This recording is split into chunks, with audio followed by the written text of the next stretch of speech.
சீர்காழியில் இருக்கிற சட்டைநாதர் கோவில் முன்னாடி தான் நின்றுக்கிட்டு இருக்கோம். அதனுடைய கோபுரம் பாருங்கள் எவ்வளோ கம்பீரமாக உயர்ந்து நிற்குதுன்னு. இந்தியாவில் ஆயிரக்கணக்கான சிவன் கோவில்கள் இருந்தாலும் தேவார பாடல் பெற்ற சிவத்தலங்கள் ஒரு சிலது தான் இருக்குது.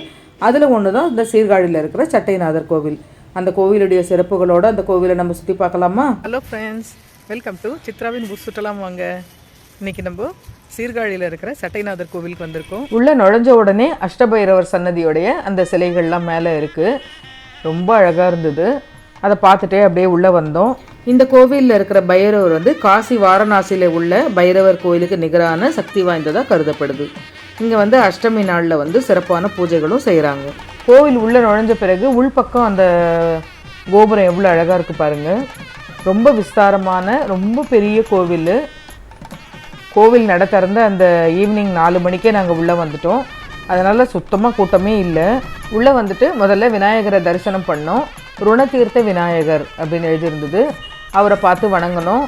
மேலே நிறைய விதவிதமான விநாயகர் சிலைகள் வச்சுருந்தாங்க. ரொம்ப அழகாக இருந்தது. அது எவ்வளோ விஸ்தாரமாக இருக்குது. அதுக்கப்புறம் காளிபுரீஸ்வரர் அப்படின்னு சொல்லிட்டு அந்த சன்னதியை பார்த்து வணங்கணும். அங்கேயும் விநாயகர் இருந்தார். அதுக்கப்புறம் உள்ளே சிவன். 63 நாயன்மார்களில் ஒருத்தரான கணநாத நாயனார் பிறந்த இடம் இது. அதனால் அவருக்கும் சிலை இருந்தது. காளி கணநாதர்னு அவரையும் பார்த்து வணங்கணும்.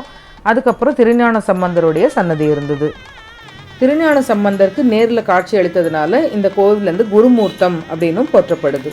சிவபெருமானே இங்கே பிரம்மா, விஷ்ணு, சிவன் அப்படின்னு 3 வடிவங்களில் அருள் பாலிக்கிறாரு. இந்த கோவிலில் 3 நிலைகளை கொண்ட சன்னதி இருக்குது. முதல்ல பிரம்மபுரீஸ்வரர் தில்லை நாயகியோட லிங்க வடிவில் இருக்கிறாரு. 2ஆம் அடுக்கில் தோணியப்பர் பெரிய நாயகி தேவியோட தெப்பத்தில் அதாவது தோணியில் இருக்கிறாரு. அவர் இங்கே பெரிய நாயக்க ஆசிரியர் குரு வடிவில் இருக்கிறாரு. 3ஆவது அடுக்கில் சட்டநாதரா ஸ்ரீ பைரவர் இருக்கிறார். அவர் ஒன்றுபட்ட வடிவில் சங்கமமாக இருக்கார்.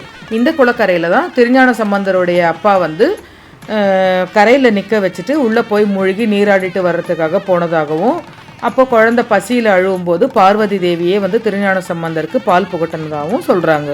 சம்பந்தருடைய தந்தை திரும்பி வாயில் இருக்கிற பால் தொழிகளை கண்டு வேண்டு போகிறாங்க. யார் உனக்கு உணவளித்தாங்க அப்படின்னு கேட்குறாரு. அப்போ சிறுவன் வானத்தை காட்டி தோடுடைய செவியன் அப்படின்ற பாடலோடு பதிலடித்தான். மரியாதைக்குரிய தேவாரத்தினுடைய முதல் பாடலும் அதுதான். 3 வயது வரைக்கும் பேசாத அந்த திருஞான சம்பந்தர் குழந்தை அதுக்கப்புறம் சிவபெருமானை குறித்து பாடல்களாக பாட ஆரம்பித்தார். அவ்வளோ சிறப்பு வாய்ந்த இந்த குளக்கரையை பார்க்குறதே நமக்கு பெருமை தானே. பிரம்மா, மகாவிஷ்ணு, முருகர், இந்திரன், குரு பகவான், சூரியன், சந்திரன், ராகு, கேது, காளி எல்லா தெய்வங்களும் இங்கே இந்த கோயிலில் இருக்கிற இறைவனை வழிபட்டதாக நம்பப்படுது. திருஞான சம்பந்தர் முருகனுடைய அவதாரமாகவும் கருதப்படுறார். இளைய பிள்ளையார் அப்படின்னும் போற்றப்படுறார். ஆளுடைய பிள்ளையார் அப்படின்னும் அன்புடன் அழைக்கப்படுறார். இந்த சீர்காழி சட்டைநாதர் கோயில் 1500 ஆண்டுகளுக்கு மேலே பழமை வாய்ந்தது. பிரம்மபுரீஸ்வரரை பார்த்து வணங்கிட்டு வரலாம் வாங்க.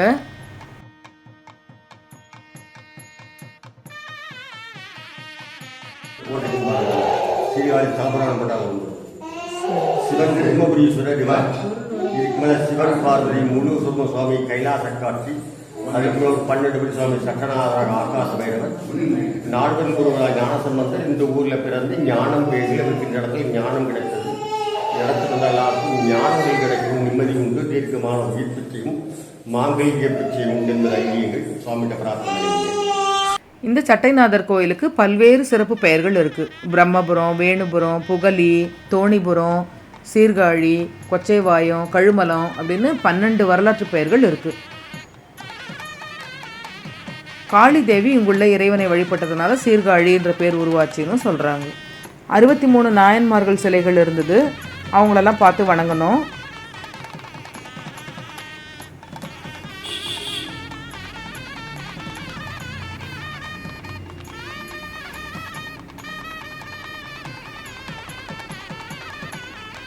அதுக்கப்புறம் உள்ளே வந்தால் ஆண்ட விநாயகர் அப்படின்னு சொல்லிட்டு ஒரு சன்னதி இருந்தது. சோமாஸ்கந்தர் இருந்தார், முருகர் இருந்தார். எல்லாரையும் பார்த்து வணங்கி ஆசீர்வாதம் பெற்றோம். இந்த சன்னதி எவ்வளோ பழமை மாறாமல் அப்படியே இருக்குது பாருங்கள்.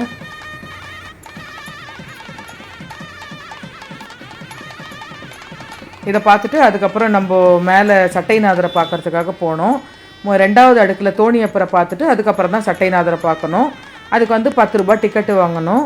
டிக்கெட் வாங்கிட்டு நம்ம உள்ளே போனோம். பூமி முழுசையும் முழுகடிக்கிற அளவுக்கு ஒரு பெரிய பிரளயம் வந்ததாகவும், அந்த சமயத்தில் சிவபெருமான் ஆயக்கலைகள் 64 தன்னோட ஒரு தெப்பத்தில், அதாவது தோணியில் பார்வதி தேவியோடு சேர்த்து கொண்டு வந்ததாகவும், அந்த தோணி வந்து இந்த சீர்காழியை வந்து அடைஞ்சு இங்கே வந்து ஒரு திரும்ப உலகத்தை உருவாக்குனதாகவும் நம்பப்படுது. அதனால் இங்கே இருக்கிற இந்த சிவனை வந்து தோணியப்பர் அப்படின்னு அழைக்கிறாங்க. இந்த தோணியப்பர் பார்வதி தேவி சிலைகள் வந்து ரொம்ப மிகப்பெரிய அளவில் இருந்தது.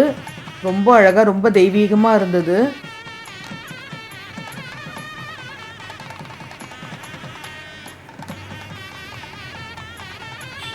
பார்த்துட்டு அதனுடைய சுற்றுச்சுவர்களெல்லாம் வந்து புடைப்பு சிற்பங்கள் இருந்தது. ஒவ்வொரு சிற்பத்துக்கும் ஒவ்வொரு கதைகளை, வரலாற்று கதைகளை சொன்னாங்க. அப்படியே சுற்றி பார்த்துட்டே வந்தோம். பிரம்மதேவர் வந்து மும்மூர்த்திகளில் தானே பெரியவர் அப்படின்னு சொல்லிட்டு அகந்தை அடைந்ததாகவும், அவங்களுக்கு பாடம் புகட்டுறதுக்காக சிவபெருமான் வந்து பிரணவ மந்திரத்தை மறக்க செய்தார்னு சொல்கிறாங்க. அதுக்கப்புறம் இங்கே வந்து சிவனை வழிபட்டு திரும்ப அந்த நினைவை மீட்டெடுத்ததாக சொல்கிறாங்க. பிரம்மதேவன் இங்கே சிவனை வழிபட்டதுனால இங்கே இருக்கிற ஈஸ்வரனுக்கு வந்து பிரம்மபுரீஸ்வரர் அப்படின்னு அழைக்கப்படுறாரு.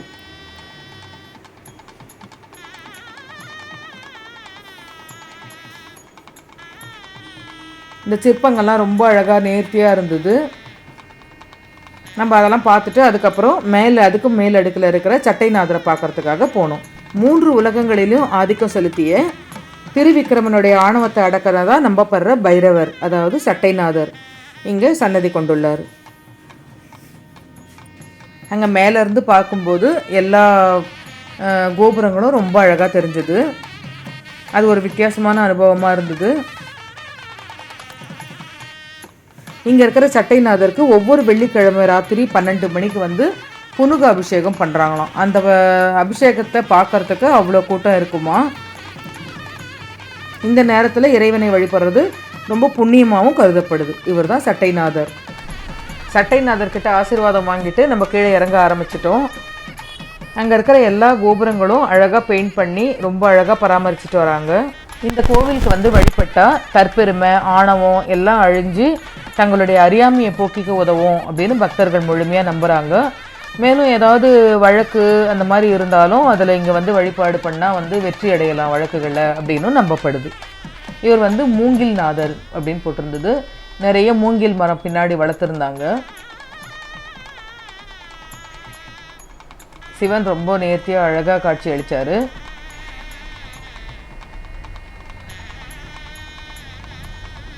அவரை பார்த்து வணங்கிட்டு இங்கே தேவேந்திர லிங்கம் அப்படின்னு இருந்தது. அவரையும் பார்த்து வணங்கணும். கோவில் ரொம்ப பெரிய கோவிலுங்க, நடக்கவே முடியாத அளவுக்கு ரொம்ப பெருசாக இருந்தது. மாலை நேரத்துக்கு போனால் ரொம்ப நல்லா இருந்தது.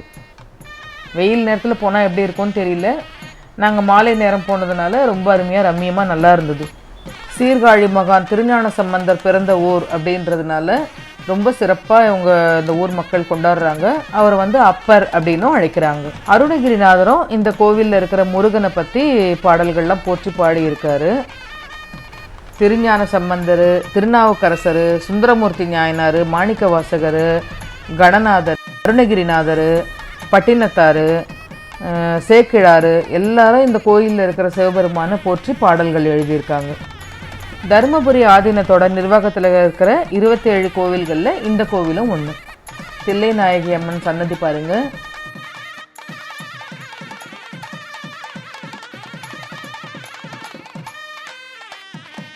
சீர்காழி சட்டைநாதர் கோவிலில் இருக்கிற எல்லா தெய்வங்களையும் வணங்கி ஆசீர்வாதம் பெற்று அதுக்கப்புறம் அதே ஊரில் இருக்கிற ஓசை நாயகி அம்மன் கோவிலுக்கு போகலாம் அப்படின்னு சொல்லி முடிவு பண்ணோம். ரொம்ப புகழ்பெற்ற அந்த ஓசை நாயகி அம்மன் கோவில் எப்படி இருக்குன்னு பார்க்கலாம் வாங்க. இந்த ஓசை நாயகி அம்மன் கோவிலும் தேவார பாடல் பெற்ற சிவத்தலம் இது. பார்வதி தேவியால் பேச்சுத்திறன் பெற்ற திருஞான சம்பந்தர் முதல்ல இந்த தாளபுரீஸ்வரர் கோவிலுக்கு வந்து தான் அவருடைய பாடல்களை எழுத ஆரம்பிக்கிறாரு. அப்போ கைகளால் தட்டி தட்டி பாடல்களை பாட ஆரம்பிக்கும் போது கைகள் சிவந்து அவருக்கு ரொம்ப கஷ்டமாக இருக்குது. அப்போ வந்து சிவபெருமான் அவருக்கு தங்கத்தாலான தாளத்தை கொடுக்குறாரு. சிவபெருமான் அந்த தாளத்தை கொடுத்தாலும் அதை தட்டும்போது சத்தமே வரல. அதனால் அதுக்கப்புறம் வந்து அம்பாள் வந்து அந்த தாளத்துக்கு ஓசை கொடுக்குறாங்க. அதனால் அந்த அம்மனுக்கு ஓசை நாயகி அப்படின்ற பெயர் ஏற்படுது. கற்களால் ஆன இந்த கோவில் ரொம்ப பழமை மாறாமல் அப்படியே சரியா பேச்சு வராத குழந்தைங்களுக்கு இந்த கோவிலில் வந்து வேண்டிக்கிட்டு அந்த மணி கட்டி வேண்டிட்டு போனால் நல்ல பேச்சு திறன் வருது அப்படின்னு சொல்கிறாங்க. சிறந்த பாடகர்களாக ஆகணும் அப்படின்னு நினைக்கிறவங்களும் இங்கே வந்து வேண்டிட்டு போகிறாங்க. என் கூடவே இந்த சீர்காழியை சிறப்பாக சுற்றி பார்த்துருப்பீங்கன்னு நினைக்கிறேன். இன்னொரு வீடியோவில் உங்களை சந்திக்கிறேன். அதுவரை உங்களிடமிருந்து விடைபெறுவது சித்ரா ஸ்ரீனிவாசன். பாய்.